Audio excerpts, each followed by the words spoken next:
Assalamualaikum warahmatullahi wabarakatuh. Halo Sobat Setia Fakta Kehidupan.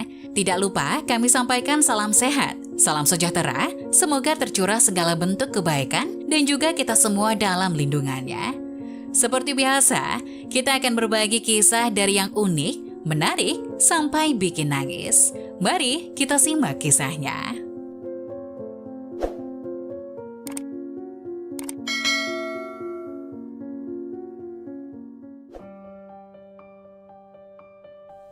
Ayah pura-pura lumpuh dan kedua putranya tidak mau mendukungnya. Menantunya yang miskin datang untuk merawatnya.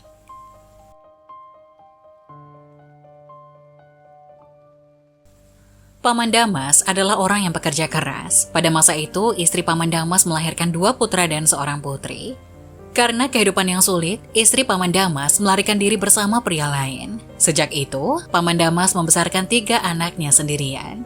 Putrinya sudah dewasa, jadi ia membiarkan putrinya putus sekolah lebih awal. Kemudian putrinya membantu pekerjaan Paman Damas.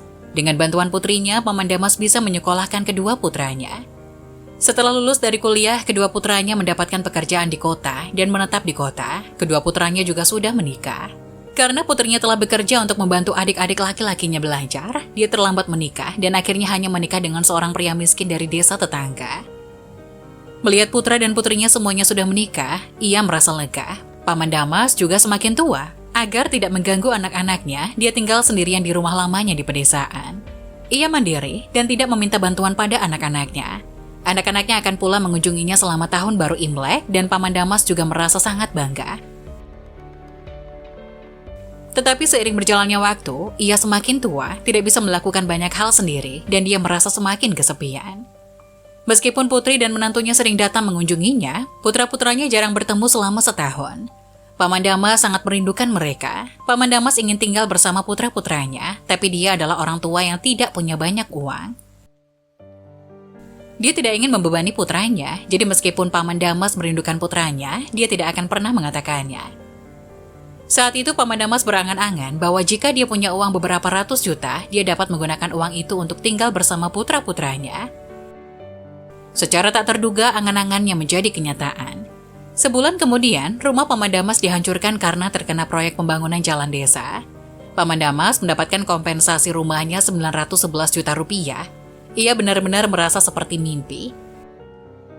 Pada hari ia mendapatkan uang, dia ingin memberitahu putra-putranya tentang itu, tapi dia ragu-ragu. Paman Damas takut jika dia bicara dengan putranya tentang uang pengganti rumahnya, setelah putranya mendapatkan uang, mereka tidak akan peduli lagi padanya.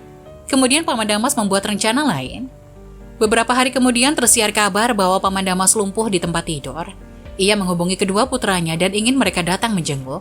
Setelah putra-putranya datang, Paman Damas bertanya pada mereka tentang siapa yang akan merawat. Begitu ia selesai bicara, kedua putranya saling memandang, tidak bicara. Kemudian putra tertua pergi dengan dalih bahwa dia memiliki sesuatu untuk diurus. Ketika putra kedua melihat kakak laki-lakinya pergi, dia juga mengatakan bahwa dia sedang sibuk. Lalu pergi seolah-olah ingin menghindar. Kemudian Paman Damas memanggil kedua putranya lagi, tapi mereka tidak mau datang. Pada saat ini, menantu laki-laki datang dengan sepeda roda 3 kecil.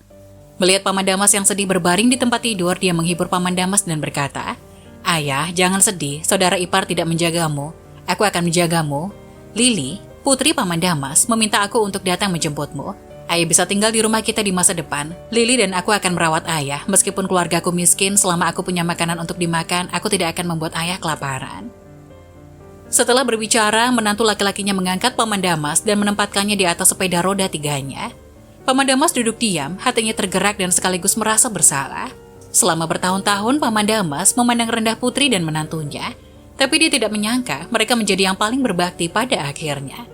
Ketika dia tiba di rumah menantu laki-lakinya telah menyiapkan makanan lezat untuk Paman Damas. Sementara menantu laki-laki sedang memasak, Paman Damas bangkit dari tempat tidurnya.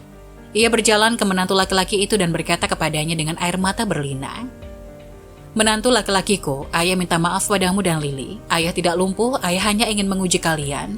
Kedua putraku, ayah tidak berharap mereka mengecewakanku." Setelah bicara, Paman Damas mengeluarkan buku tabungan dari saku jaketnya dan berkata kepada menantunya, "Kamu ambil buku tabungan ini, isinya 800 juta. Ambillah sebagian dan sisanya anggap itu sebagai uang pensiunku." Menantu laki-laki itu agak tercengang melihat itu. Dia tidak mengambil buku tabungan dan berkata kepada Paman Damas, "Ayah, saya tidak ingin uang itu. Adalah wajib bagi kami untuk merawat ayah di hari tua.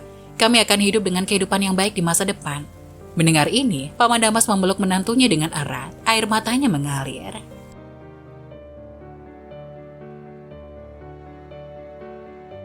Nah, bagaimana menurut kalian?